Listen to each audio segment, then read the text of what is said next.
नमस्कार दोस्तों।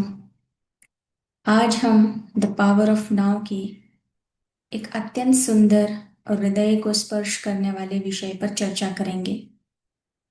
अपनी जीवन परिस्थितियों के नीचे छिपे वास्तविक जीवन को पहचानना।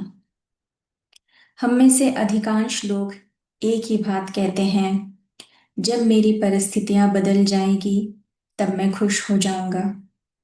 जब आर्थिक स्थिति सुधरेगी तब मैं शान से जी पाऊंगा। जब परिवार की समस्याएं समाप्त हो जाएगी तब ध्यान करूंगा। लेकिन लेखक एक बिल्कुल अलग प्रश्न पूछते हैं। क्या आपने कभी अपनी परिस्थितियों से अलग अपने जीवन को देखा है?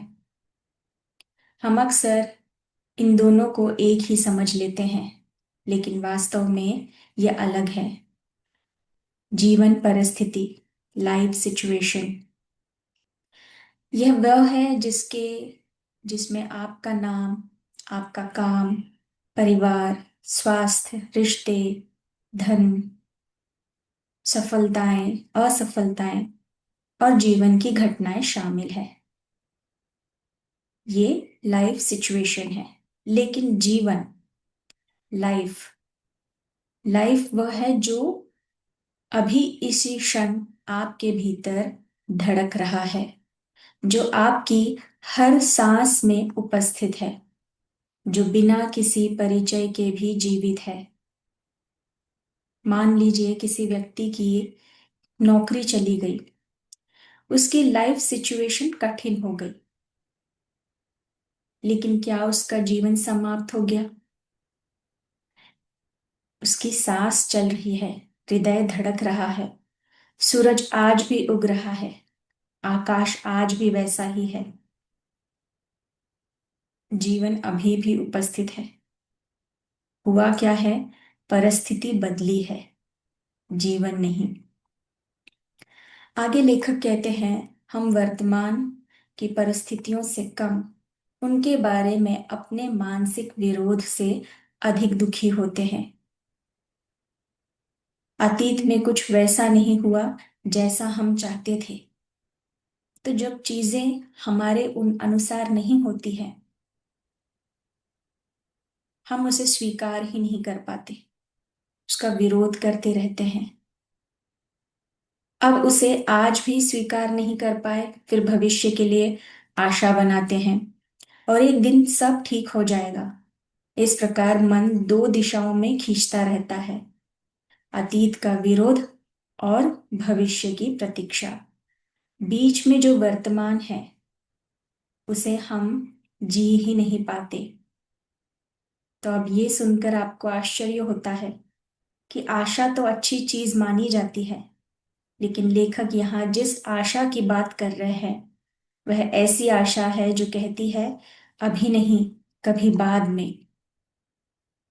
यदि पूरा जीवन इसी सोच में बीत जाए तो वर्तमान हमेशा अधूरा लगेगा। आशा प्रेरणा बन सकती है, लेकिन यदि वह वर्तमान से दूर ले जाए तो वह बंधन भी बन जाती है। अब मैं नहीं कर पाऊंगा तो आगे कैसे कर पाऊंगा, ये सोच। फिर अतीत, जो आपके अनुसार चीजें नहीं हुई है तो आप उसका विरोध करते हैं। मैं इसे मान ही नहीं सकता, मैं इसे एक्सेप्ट कर ही नहीं सकता। और दूसरा, यहाँ पर लेखक वही कहते हैं कि आशा प्रेरणा बन सकती है, लेकिन अगर वो वर्तमान से दूर ले जाए तो वह बंधन भी बन जाती है। अब लेखक एक प्रश्न पूछते हैं, क्या इसी क्षण में, क्या अभी कोई आपके जीवन में समस्या है, वास्तव में कोई समस्या है? वे केवल, यहाँ पर जो ध्यान देने वाली बात है, वे कल की बात नहीं कह रहे, वे कह रहे हैं अभी इसी क्षण। 10 मिनट की भी नहीं कह रहे, वो 10 मिनट बाद की भी बात नहीं कह रहे हैं। अभी पूछ रहे हैं कि अभी कोई समस्या है क्या? इस क्षण केवल श्वास है, शरीर है और आसपास का वातावरण है, लेकिन मन भविष्य की कहानी सुनाकर हमें दुखी कर रहा है। अगर कोई व्यक्ति पर बहुत भारी कर्ज है, तो ये उसकी एक वास्तविक परिस्थिति है। उसे योजना बनानी होगी, मेहनत करना होगा। लेकिन यदि वह दिन रात यही सोचता रहे, मेरा जीवन खत्म हो गया, अब मैं कुछ कर नहीं सकता, अभी कुछ हो नहीं सकता, तो उसकी मानसिक शक्ति भी समाप्त होने लगेगी, उसका कॉन्फिडेंस गिरने लगेगा। समस्या एक है, लेकिन मन उसे 100 समस्याओं में बदल देता है। तो जब मन लगातार समस्याओं से भरा रहता है, तो नया विचार, नई संभावना या समाधान प्रवेश कर ही नहीं पाता। इसीलिए लेखक कहते हैं, अपने भीतर थोड़ा स्थान बनाइए। कुछ क्षणों के लिए समस्या को मत सोचिए। अब इसका अर्थ वे कह नहीं रहे हैं कि समस्या से भागो। उनका कहना है, मन को शांत होने का अवसर दो।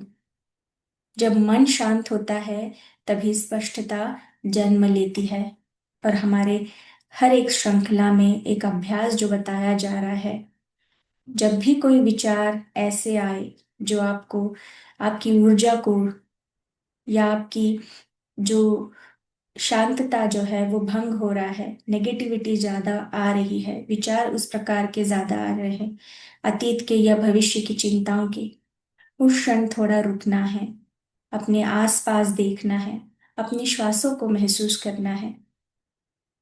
इस तरह से आपको स्पष्टता मिलती जाएगी कि ये मन जो है 100 समस्या एक साथ मुझे दिखा रहा है, लेकिन इस क्षण में कोई समस्या नहीं है।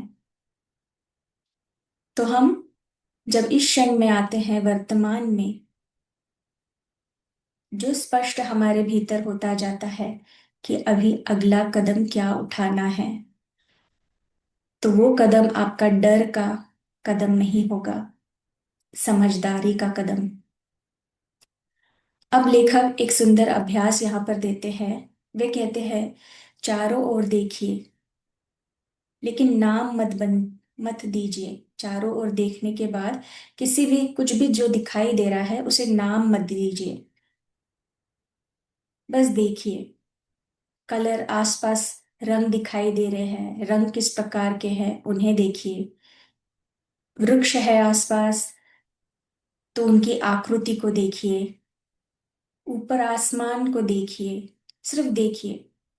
ध्यान दीजिए कि हर वस्तु मौन में उपस्थित है। फिर ध्वनियां सुनिए, आसपास जो भी आवाज आ रही है उसे सुनिए। पक्षियों की आवाज, हवा की सरसराहट, या दूर से किसी तेज गाड़ी वहां से गुजर रही है तो उस गाड़ी की ध्वनि। इनमें अच्छा बुरा मत खोजिए, केवल सुनिए। अब अपने श्वास को महसूस कीजिए, हवा का भीतर आना और बाहर जाना। अपने शरीर के भीतर बहती जीवन ऊर्जा को महसूस कीजिए। यही जीवन है। लेखक आगे कहते हैं, अलाउ एवरीथिंग टू बी। जो इस क्षण है उसे पहले स्वीकार कीजिए। स्वीकार करने का अर्थ हार मानना नहीं है। स्वीकार करने का अर्थ है वास्तविकता को पहले जैसा है वैसा देखना शुरू कीजिए। जब हम वास्तविकता से लड़ना छोड़ देते हैं, तभी हम सही निर्णय ले पाते हैं। और यही बात हम अगर श्रीमद् भगवत गीता से समझे, भगवान श्री कृष्ण कहते हैं, जो परिस्थिति कैसी भी हो, भीतर का संतुलन बना रहे, यही योग है। तो संतुलन का अर्थ निष्क्रिय होना नहीं, बल्कि स्पष्ट होकर कर्म करना। जिस चेतना से तुम सब कुछ देख रहे हो, वही तुम्हारा वास्तविक स्वरूप है। परिस्थितियां बदलती रहती है, लेकिन वह चेतना सदा उपस्थित रहती है। जागो और देखो, बुद्ध कहते हैं, जागो और देखो। जब हम बिना निर्णय किए वर्तमान को देखते हैं, उस क्षण को देखते हैं, तभी मन की पकड़ जो है वो ढीली पड़ने लगती है। तो आप जरूर इस श्रृंखला को, जो हमारे डे 1 से एक एक सत्र को सुन रहे हैं, साथ साथ अभ्यास भी कीजिए। 5 मिनट, कुछ मिनट निकालिए, कहीं शांत बैठिए, कुछ भी बदलने की कोशिश मत कीजिए और इसे सुनकर अनसुना इग्नोर मत कीजिए दोस्तों। यह अभ्यास आपके लिए है। शांत जगह बैठते हुए सिर्फ देखिए आसपास, जो सुनाई दे रहा है उसे सुनिए, विश्वासों को महसूस कीजिए, अपने हाथों को महसूस कीजिए और अपने भीतर जीवन की धड़कन को महसूस कीजिए। और फिर पूछिए, मेरी परिस्थितियों के पीछे जो जीवन अभी भी धड़क रहा है, क्या मैं उसे महसूस कर पा रहा हूं? केवल ये एक प्रश्न, और इसी प्रश्न के साथ मैं यहीं पर रुकती हूँ। आगे और भी अद्भुत विषय है, जो आपके बहुत सारे ऐसे प्रश्न हैं, उनके जवाब आपको मिलते जाएंगे। आज के लिए धन्यवाद।